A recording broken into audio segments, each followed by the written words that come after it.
خیر صاحب بہت بہت شکریہ. سب سے پہلے تو آپ سے یہ جاننا چاہیں گے کہ جو آپ کی اپوزیشن ہے، اپوزیشن کے کچھ جو رہنما ہیں وہ پہلے تو دنوں کی بات کر رہے تھے کہ بس یہ کچھ دنوں کی بات ہے، اب انہوں نے گھنٹوں کی بات شروع کر دیا. سنیں آپ کے ایک پرانے مہربان ہیں وہ کچھ گھنٹوں کی بات کریں، وہ کیا کہہ رہے ہیں. آج یہ فیصلے کر لیں، 48 گھنٹے میں فیصلے ہو جائیں گے. یہ ملک ان سے نہیں چل رہا. آصف زرداری نے نواز شریف سے بدلہ جو لینا تھا وہ لیا ہے. ہر جگہ آج فیصلے ہونے جا رہے ہیں. راول پنڈی میں بھی ہو رہے ہیں، اسلام آباد میں بھی میٹنگ ہو رہی ہیں اور کہیں اور بھی ہو رہی ہیں. خواہ صاحب یہ شیخ رشید صاحب کو کہاں سے خبر ملی ہے کہ 48 گھنٹے میں کوئی فیصلہ ہونے والا ہے؟ دیکھیں مجھے تو نہیں پتا کہ شیخ صاحب کو کہاں سے خبر ملی ہے، لیکن آپ شیخ رشید صاحب کے پچھلے 20-25 سال کے اگر بیانات دیکھیں، اس قسم کی پیشن گوئیاں جو ہے نا وہ طوطا فال جو ہے وہ پہلے بھی نکالتے رہے ہیں. اور جنرل مشرف کے وقت بھی کہتے تھے کہ نواز شریف کبھی واپس نہیں آئے گا، وہ بس وہ قصہ پرینہ بن گیا ہوا ہے اور 10 سال کا ایگریمنٹ کر کے گیا ہے. سوال ہی نہیں پیدا تھا، ڈیڈ لائن نہیں لگتی تھی باقاعدہ. نواز شریف واپس آ گیا، اس کے بعد ہماری حکومت آ گئی، یہ 2013 سے 18 والی جو ہے، اس میں بھی تقریباً روزانہ بیان دیتے تھے کہ اب یہ ہو رہا ہے، اب یہ ہو رہا ہے. ہم نے پورے 5 سال مکمل کیے. ٹھیک ہے، وہ پناما والا اور تنخواہ والا ایک حادثہ ہوا ہے جو اللہ کے فضل سے بے انصافی جو ہے وقت نے ثابت کیا کہ وہ بے انصافی تھی. اب پھر وہ دیکھیں سیاستدان جو ہیں خصوصاً جو پرانے اس میں مولڈ میں ہیں یا پرانی قسم کے، جس میں شیخ صاحب بھی شامل ہیں، ہم بھی اسی دور سے تعلق رکھتے ہیں. یہ شیخ صاحب آسرا کرا رہے ہیں کہ کہیں لمبا انتظار ہو گیا تو جو 4 بندے ساتھ لگے ہوئے ہیں وہ کہیں ٹوٹ نہ جائیں. اس کے علاوہ اور کچھ نہیں ہے. دیکھیں یہ پچھلے 1.5-2 مہینے میں، یا آپ دیکھ لیں یہ سارا سلسلہ مارچ سے شروع ہوا، اپریل پورا اسی سلسلے میں گزر گیا، اب مئی بھی آدھے سے زیادہ گزر گیا ہے. آج بھی کابینہ کی میٹنگ ہوئی ہے. الحمدللہ ہم نے بڑے دور رس نتائج والے، اچھے نتائج والے جو ہے وہ فیصلے کیے ہیں. جو چیزیں جو اس وقت برننگ ایشوز ہیں، آپ نے شروع میں ابتدائیے میں کہا ہے کہ معاشی ایشوز جو ہیں ان کو بالکل ہیڈ آن ٹیکل کرنے کی ہم کوشش کر رہے ہیں اور انشاءاللہ تعالی ہم کامیاب ہوں گے. لیکن جو شیخ صاحب نے فرمایا ہے یا ان کی باقی پارٹی کے جو یعنی ان کی حلیف پارٹی پی ٹی آئی ان کی حلیف پارٹی ہے، وہ جس طرح باتیں کر رہے ہیں، خصوصاً عمران خان صاحب، وہ بڑی ڈیسپریشن شو کر رہے ہیں. وہ بڑی ڈیسپریشن، سیاستدان اس طرح کی باتیں نہیں کرتے. لیکن خواہ صاحب کابینہ کا اجلاس بھی تھا کل، شہباز شریف صاحب نے صلاح مشورے بھی کیے اتحادی جماعتوں کے ساتھ، تو کیا فیصلہ ہو گیا کہ الیکشن کب کروانا ہے؟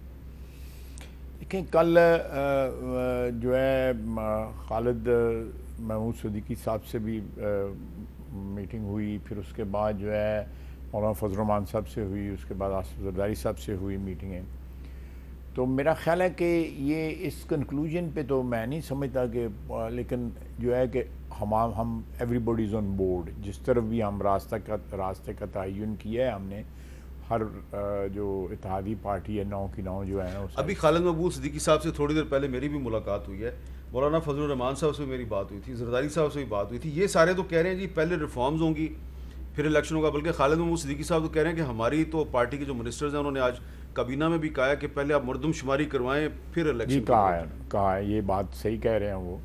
یہ انہوں نے کہا ہے کہ بعض ایسی چیزیں ہیں کہ جب تک وہ ان کی تکمیل نہیں ہوگی الیکشن ہو سکتا ہے جو ہے وہ ان کی ایکسرسائز کی جو ہے نا وہ الیکشن والی کی وہ اس تک مکمل نہیں ہوگی جب تک وہ اکتوبر نومبر تک الیکشن ہو سکتا ہے. میں نے تو آئی ایم آن ریکارڈ، آپ نے مجھ سے پوچھا بھی، سوال بھی یہ پوچھا تھا آج سے 4-5 روز پہلے، جو ہے بالکل ہو سکتا ہے. دیکھیں میرے حساب کے مطابق جو ہے ایک الیکشن ہے جس کو آپ امیڈیٹ کہتے ہیں، یہ اکتوبر نومبر والا. یہ نا اکتوبر نومبر میں اگر الیکشن ہونا ہے تو جولائی میں جو ہے یا اگست میں جو ہے وہ اسمبلیاں توڑنی پڑیں گی. سی نے لکھ کے دیا ہوا ہے کہ ہم اکتوبر میں ریڈی ہوں گے، اگر آپ کو یاد ہوگا الیکشن کمیشن پاکستان میں، اگر وہ اکتوبر میں ریڈی ہیں تو اس کے لیے 90 دن کا پھر انتظار کرنے کی ضرورت نہیں ہوتی۔ 90 دن آئین میں اس لیے پرووائڈ کیے گئے ہیں کہ کسی وقت فوری طور پہ اسمبلی توڑنی پڑ جاتی ہیں یا کسی وقت جو ریڈی نہیں ہوتے تو 90 دن کی مدت، لیکن انہوں نے کہا جی کہ بائی اکتوبر ہم بالکل تیار ہوں گے الیکشن کرانے کے لیے۔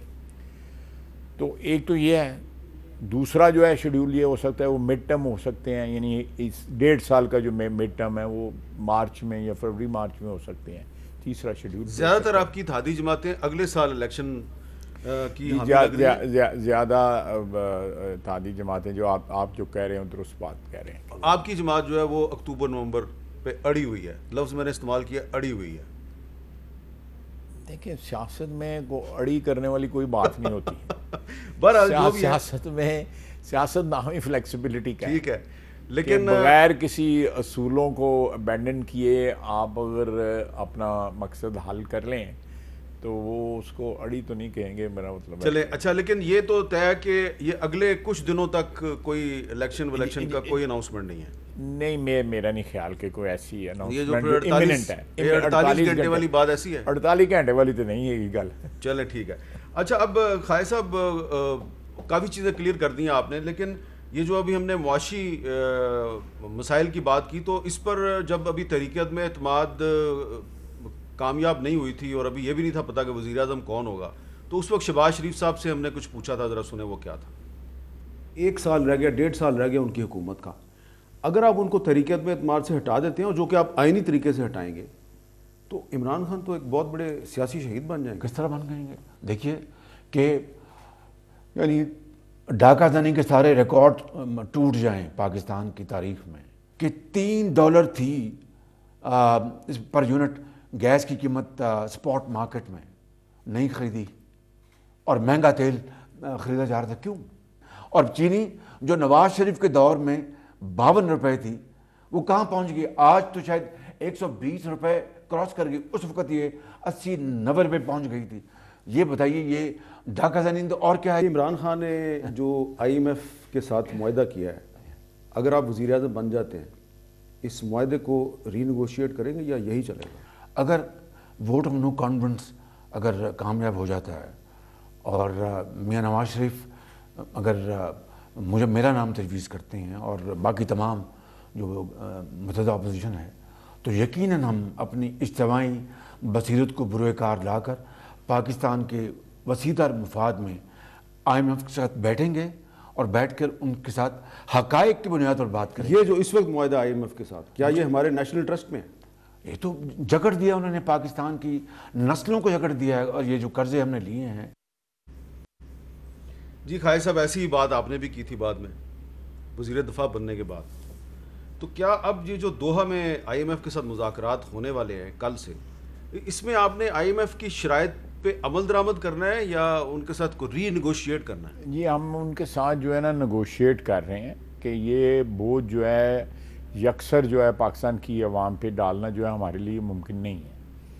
یہ جو IMF کہہ رہی ہے 39 روپے اور 79 روپے کو تقریباً اتنے وہ کہہ رہے ہیں، وہ ان کو ہم اپنی مجبوریاں جو ہے نا بتائیں گے، اور یہ چیز جو میاں شہباز شریف صاحب جو کہہ رہے ہیں یہ جھگڑا گیا ہے ہمیں۔ آپ کو اسمبلی میں بھی میری تقریر یاد ہوگی کہ جب اسٹیٹ بینک کا لا پاس ہو رہا تھا، IMF سے نیگوشیشن ہو رہی تھی، اس وقت بھی میں نے کہا تھا کہ آنے والی نسلیں بھی جو ہے نا جکڑے ہیں ان کو اس معاہدے کے تحت جو ہے۔ تو یہ ساری باتیں جو ہے نا یہ پچھلے 6 مہینے سے نہیں بلکہ 1.5 سال سے ہم کہتے آ رہے ہیں، بلکہ جب یہ 6 مہینے IMF کے پاس نہیں گئے تھے اور اس کے بعد لیٹ گئے تھے، اور اس کے بعد سے لے کر اب تک جو ہے ایک پورا آپ کو کھنڈرات کی جو ہے ایک سیکوینس نظر آئے گا معاشی میدان میں پچھلی حکومت کا۔ ہم نے انہیرٹ کیا ہے and we are trying our best کہ اس کو بہتر کریں، انشاءاللہ تعالیٰ بہتر ہو جائے گا، انشاءاللہ تعالیٰ بہتر ہوگا۔ صرف یہ ہے کہ ہمیں بہت سی چیزیں جو ہم امپورٹ کرتے ہیں جو عام آدمی نہیں استعمال کرتا، 95-96% پاکستان کی پاپولیشن وہ استعمال نہیں کرتی۔ اور وہ بھی اربوں ڈالر میں ہم استعمال کرنے کے لیے باہر سے سامان تعیش جس کو کہتے ہیں لگژری آئٹم جو ہے وہ آتے ہیں. بڑی گاڑیاں ہیں جن کی چھوٹی گاڑیوں سے بھی گزارا ہو سکتا ہے. اس کے علاوہ بے شمار آئٹم ہیں جن کی امپورٹ جو ہے یا تو ان کے اوپر پروہیبٹیو قسم کی ڈیوٹی لگ جائے گی یا امپورٹ سرے سے بند ہو جائے گی. اس قسم کے اقدامات کر رہے ہیں. ہماری امپورٹ اتنی زیادہ ہے کہ اس کو ایکسپورٹ ہماری میچ نہیں کر سکتی. انشاءاللہ تعالیٰ 30 جون کو ہماری ایکسپورٹ جو ہے نا وہ ایک تاریخی حد ضرور کراس کرے گی انشاءاللہ تعالیٰ جو اس وقت ایکسپورٹ جو ہے. لیکن پھر ادھر امپورٹ بھی ہماری تاریخی حدود سے جو ہے کہیں آگے سے گزر گئی ہے. تو اس کو ریشنلائز کرنے کی ضرورت ہے. ہمارے فارن ایکسچینج ریزروز جو ہیں وہ اتنے کافی نہیں ہیں کہ ان کو جو ہے وہ میٹ کر سکے ہماری جو ضروریات ہیں. تو اس لیے ہمیں ساری چیزوں کو ایک بیلنس کریٹ کرنا پڑے گا تاکہ یہ ڈیفیسٹ جو ہے ہمارا وہ کہیں آہستہ آہستہ سکڑنا شروع ہو جائے. لیکن اوور نائٹ تو نہیں ہو سکتا. لیکن اللہ کا فضل ہے کہ ہم اس وقت جو ہے ایک ایسی سمت کی طرف چل پڑے ہیں جس سے خاصی بہتری کی امید ہے. اگر اس دوران کچھ دنوں میں عمران خان صاحب اسلام آباد میں ایک بڑے دھرنے کا اعلان کر دیتے ہیں اور یہاں پہ وہ کہہ رہے ہیں میں 20 لاکھ لوگ اکٹھا کروں گا, تو کیا حکومت آپ کی غیر مؤثر نہیں ہو جائے گی؟ ہم نے سروائیو کیا تھا نا ان کا 126 دن کا دھرنا. انشاءاللہ تعالیٰ یہ دھرنا بھی جو ہے نا اس سے بہت کم عرصے میں جو ہے نا تو آپ ان کو آنے دیں گے؟ آئیں بالکل آئیں بالکل. ہم نے نہ کوئی جلسہ روکا ہے, نہ کوئی جلوس روکا ہے, نہ کوئی اور ایکٹیویٹی روکی ہے, نہ کسی کو گرفتار کیا ہے, اور نہ کوئی اس قسم کی نیت ہے کہ گرفتاریاں کی جائیں, لوگوں کو پکڑ دکڑ کیا جائے, نیب کا غلط استعمال کیا جائے, FIA کا غلط استعمال کیا جائے, باقی قانون نافذ کرنے والے ادارے جو ہیں وہ سیاسی مخالفوں کے خلاف استعمال کیے. میں ذاتی طور پہ بھی اور ہمارے جو پارٹی ہے ہماری اس کی قیادت بھی اور ہمارے جو کولیشن پارٹنرز ہیں ہم سب اس باتوں کے خلاف ہیں.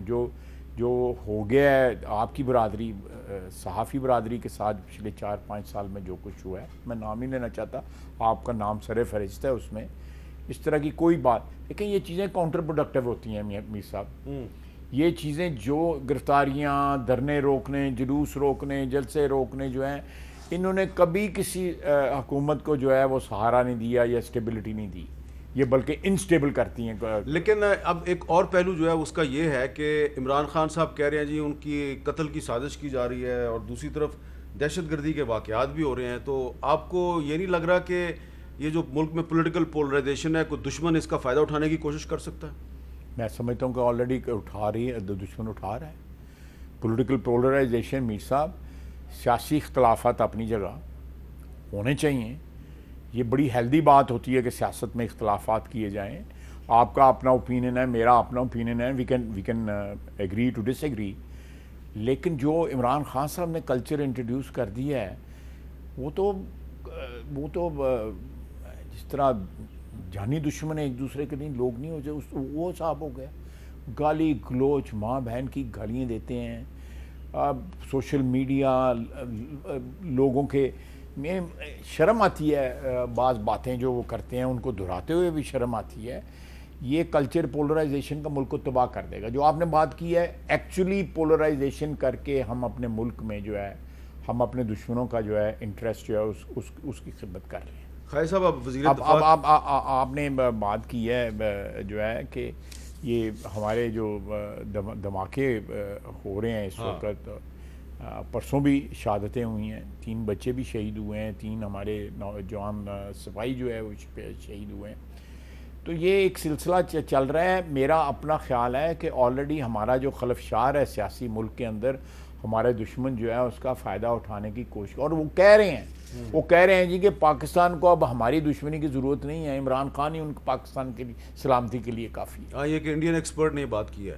لیکن خواجہ صاحب یہ دیکھیں نا, میں دیکھ رہا ہوں 11 اپریل کے بعد سے DI خان میں راکٹ اٹیک ہوا پولیس اہلکاروں پہ, 5 پولیس اہلکار شہید ہوئے. پھر جنوبی وزیرستان میں 2 سیکورٹی اہلکار شہید ہوئے. 22 اپریل کو آوران بلوچستان میں حملہ ہوا ہے.